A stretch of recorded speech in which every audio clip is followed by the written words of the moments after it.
maintenant vers Hélène Frade qui a lu pour nous la presse française. Bonjour Hélène. Bonjour Natacha. Il est beaucoup question ce matin dans les journaux de révélations du site Mediapart qui a conforté hier les soupçons de trafic d'influence par Nicolas Sarkozy. Et Libération qui a invité ce matin 38 écrivains dans sa rédaction.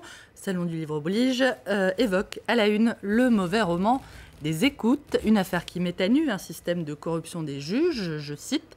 Invité à signer l'édito du journal, l'écrivain Maëlys de Kerangal parle d'un matériau, les écoutes, ou la transcription des écoutes, travaillée par de multiples dispositifs fictionnels, vrai faux nom d'emprunt, vraie fausse conversation, vraie fausse confidence, stratégie de l'heure, dissémination de taupes, qui revitalise, selon elle, par le ton inédit qu'elle fait surgir, ces motifs pourtant éculés de l'exercice du pouvoir, le trafic d'influence et la corruption. Tout aussi sévère, l'Humanité dénonce l'outrage fait à la République et accuse Nicolas Sarkozy d'avoir mis en place un cabinet noir pour échapper à la justice. L'UMA qui demande aussi au gouvernement une vraie réforme du parquet qui garantisse enfin son indépendance. Alors la presse française, Hélène, revient également sur le coup politique que vont avoir ces révélations. Le retour de Nicolas Sarkozy paraît de plus en plus compliqué. Les Échos écrivent que l'ancien président semblait jusqu'à présent vacciner des affaires, une sorte de Robocop capable de les retourner en sa faveur. Mais il se demande s'il en sera de même pour l'histoire des écoutes, car cette fois, l'ex-président est mis en cause lui-même et plus seulement par l'intermédiaire de ses proches. Je cite, « Certes, écrit le journal, les révélations le sont après violation du secret de l'instruction, mais qui l'entend ? La donne vient de changer, affirment les Échos. » Tout en rappelant que Nicolas Sarkozy a droit, comme tout le monde, à la présomption d'innocence, le Parisien évoque lui aussi le coût politique exorbitant de cette affaire pour celui qui rêvait de prendre sa revanche en 2017. Le Parisien qui déclare ouverte la chasse aux taupes, qui est donc le mystérieux correspondant, autrement dit l'informateur évoqué par l'avocat de Nicolas Sarkozy lorsqu'il lui annonce une perquisition dans le cadre de l'affaire du financement libyen de sa campagne de 2007. D'après le bâtonnier de Paris, entre le parquet, les juges et les enquêteurs, au moins 60 personnes étaient au courant de cette perquisition. Et tout ça risque donc de prendre un peu de temps. En tout cas, ces révélations de la presse à la veille du premier tour des municipales auraient laissé la droite quasiment sans voix. C'est ce que nous dit en tout cas l'opinion. Oui, d'après le journal, alors que la gauche clame son indignation, on vient de l'entendre, la contre-attaque de la droite serait plus discrète. L'opinion qui ne s'attarde pas toutefois sur les raisons de cette discrétion et les rivalités qui la nourrissent.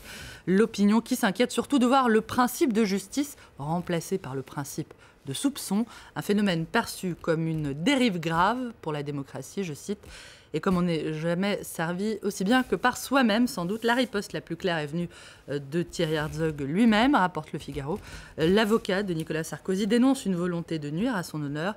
Il estime illégale la retranscription des surveillances, car les pièces évoquées dans les retranscriptions des écoutes par Mediapart auraient été transmises à leurs avocats, aux avocats et donc à leurs clients, par la Cour de cassation elle-même. Alors, conséquence qui va se vérifier peut-être bientôt, dans quelques jours, c'est que la droite pourrait subir au municipal les conséquences de la montée du Front National. Et d'après le journal Le Monde, le FN serait en mesure de menacer la reconquête de l'UMP. Dimanche, le parti de Marine Le Pen pourrait se maintenir au second tour dans plus de 200 villes. Le Monde parle d'un éparpillement des voix qui pourrait aussi limiter la défaite annoncée des socialistes. Mais la grande inconnue de ces élections, c'est bien sûr l'abstention. D'après plusieurs sondeurs, rappelle Le Parisien, le record de 2008 devrait être battu avec plus de 40% des électeurs qui n'iront pas voter dimanche. S'adonneront-ils plutôt au plaisir de la lecture ? C'est ce soir, on vient de le dire, qu'est inauguré le Salon du livre de Paris. Et c'est l'occasion pour la Croix de revenir sur ce que c'est que la joie de lire. Les Français lisent un peu moins qu'avant, mais d'après plusieurs sondages, la moitié d'entre eux continueraient à lire tous les jours. La lecture, nous dit une bibliothécaire, c'est peut-être le seul moyen d'accéder à soi. Bonne lecture à tous, donc. Bonne lecture à vous. Merci Hélène Frade qui lisait tous les jours les journaux français pour nous. Il est 7h27 à Paris. Restez avec nous sur France 24. Dans 3 minutes à peine, maintenant, un nouveau journal. Et puis, dans un quart d'heure, le focus du jour. Rencontre ce matin avec une tribu indienne que l'on compare souvent à celle du film Avatar. Elle vient de gagner sa bataille contre le géant minier Vedanta. Le reportage est à suivre à 7h45, heure de Paris. À tout de suite.